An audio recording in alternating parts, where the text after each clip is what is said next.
Hello, everyone.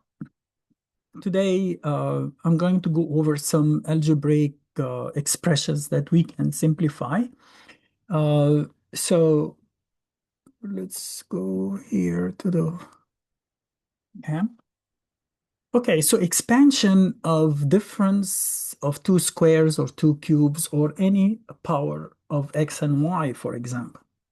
You already know that if I say x square minus y square, you can expand that as the difference of two squares and we write them. I'm going to write the negative first and you will see y in a second. So x minus y times x plus y.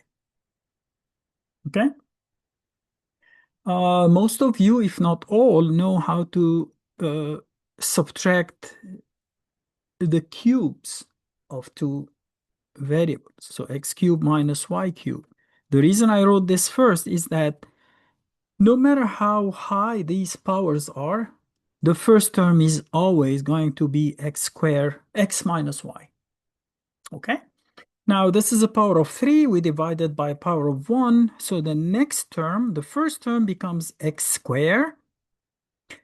We drop 1 from the power of x and we add 1 to the power of y. Y power was 0 here, right? In this term. So we say plus xy. The 2 became 1. The 0, because here there is a y to the power of 0, we add 1 to it. We subtract 1, so there is no x. We add 1, so you get y squared. And now you can see how easy it is. So for example, if I take x to the 4 minus y to the 4, you should be able to find it yourself without any help, right? I guess you can. X minus y times x cubed plus x squared y plus xy squared plus y cubed. And you can see the pattern stays the same. When I was like learning this material in school, I think it was in middle school, I came up with my own idea to remember it forever. It's so easy. And I did that also for stuff when you factor like a polynomial or factor a quadratic equation. Same concept. I picked easy numbers. Usually they tell you, okay, so let's say x squared and y squared. Think about it. If I let x be 10 and y be 1, that's very easy, right? Why easy? Because now x to the 4 is 10,000, x cubed is 1,000. I don't need a calculator to do it. So x squared is 100 minus 1 squared is 1, which is 99. You know that 99 is 9 times 11, right? X minus y here is 10 minus 1 is always going to be 9 because it's x minus y. But what is that? That's 10 plus 1 times 11. If you come here, you get 9 times 100 plus 10 is 110 plus 1 is 111. And you see that 9 times 111 is 999, which is 1,000 minus 1. So you never forget it. You always remember if you use easy numbers like that. Oh, I forget. Is that a positive or a negative? And you say, okay, 99. There's nothing else. I mean, yes, it can be 33 times 3, but where do you get the 3? Right? So it's 9 times 11. 10 plus 1, 10 minus 1. Very easy. Okay. Notice that as I told you, it works. Let me give you a quick example. I know it's not what we are doing, but just for the sake of it.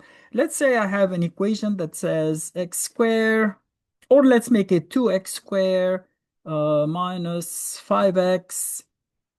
Uh, how do you make that? Plus 3, for example? Like if we can say, or minus 3.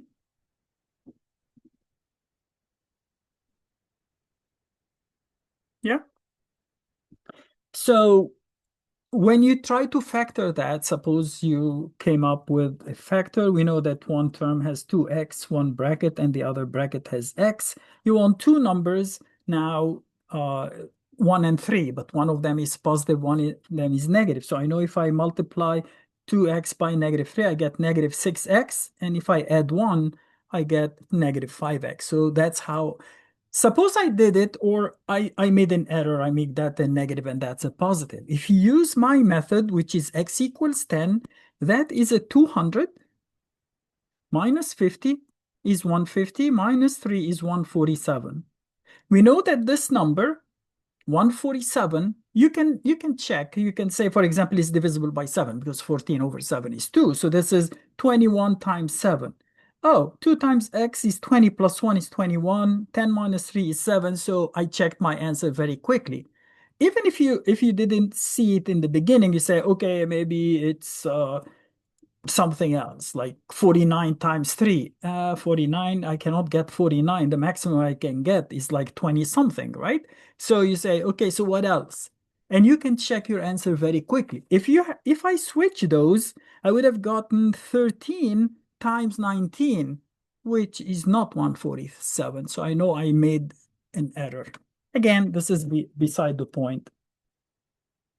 Let's go back now and see, okay, what if it's a sum? Unfortunately, if it's a sum of uh, even powers like x squared plus y squared or x to the 4 plus y to the 4, there is no way to break them or to factor them. Well, let me retract and say there is no real factorization. I can factor them, but by using imaginary numbers. But let's see how the sums work. So suppose I have x cubed plus y cubed. I know the first one, instead of x minus y, it becomes x plus y. The next terms stay exactly the same, except that every other term I change the sign. So this is x squared, I leave it, and then I change that, it becomes negative xy, then positive y squared. If there is a fourth one, I would make it negative, positive, negative. Okay? And that's basically it. If you use my method here, it still works, but it might be a little tricky. If you say 1001, what is 1001? Well, let's see. Is it x plus y, which is 11, times 100 minus 10 is 90, plus 1 is 91.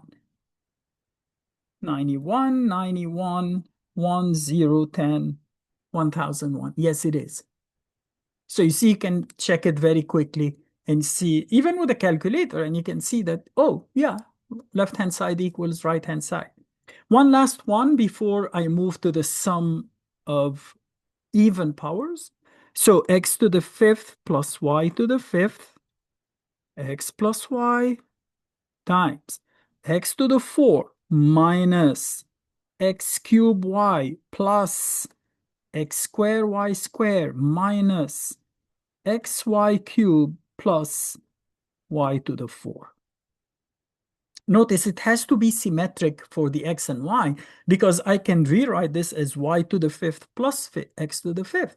So if this is positive, the y to the 4 is positive. If x cubed is negative, y cubed would be negative. If x squared and y squared, oops, that has to be positive because it's the same thing, right? So that's another way to just quickly remember, is it, which, do I start with negative or with positive or what have you? Now, if we go to the sum of x squared plus y squared, here you can introduce the I, right? Instead of writing plus y squared, I can write it minus negative I quantity squared.